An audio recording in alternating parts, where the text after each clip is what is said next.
Look, throughout history, every empire has said the same thing. Our monetary system is solid, you can rest easy.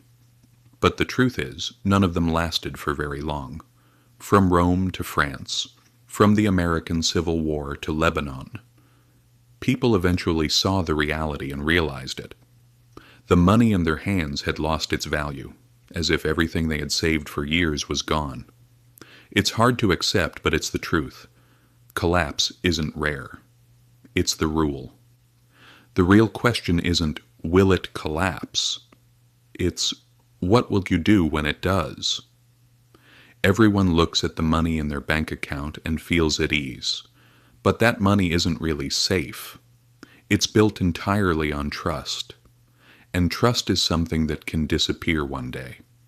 That's why history matters. Because every collapse tells us the same thing. What truly stands strong and what simply disappears? And here's the strange part. The ones who survive these crises aren't the ones who trust the most. They're the ones who start questioning the earliest. Think about Byzantium. They had gold coins used for centuries and most people trusted them.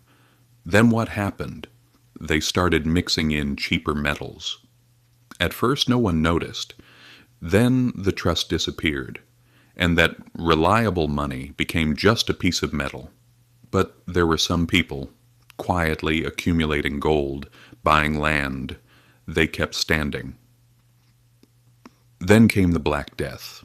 Half the population died because of it. A terrifying disaster. But for those who survived, a strange reality emerged. There were fewer people, which meant the value of labor increased. Land lost value and became cheaper. Opportunities appeared. Those who had money changed their lives. We saw something similar during COVID.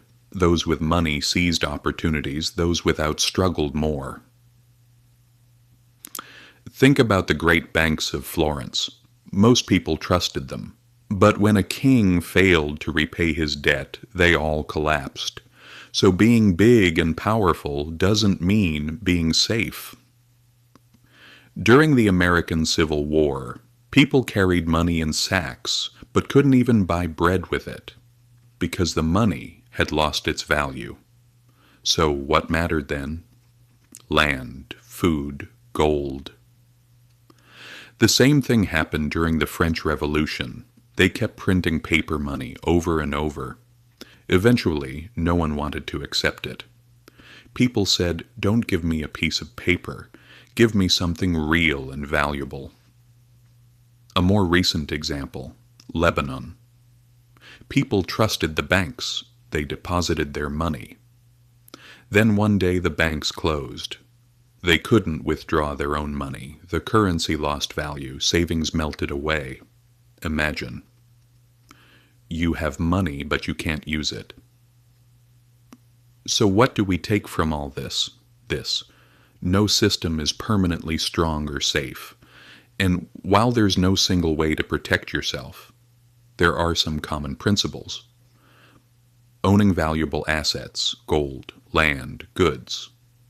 Keeping some cash. Having low debt. And most importantly, being able to produce something. Because in a crisis, money can lose value, but people still need food, repairs, production. So the real power isn't just your money, it's what you can do and what you own. In the end, it all comes down to this. If things go bad one day, will you be left with just promises, or with things that truly have value? History keeps telling the same story. Those who are prepared win. Those who ignore it pay the price.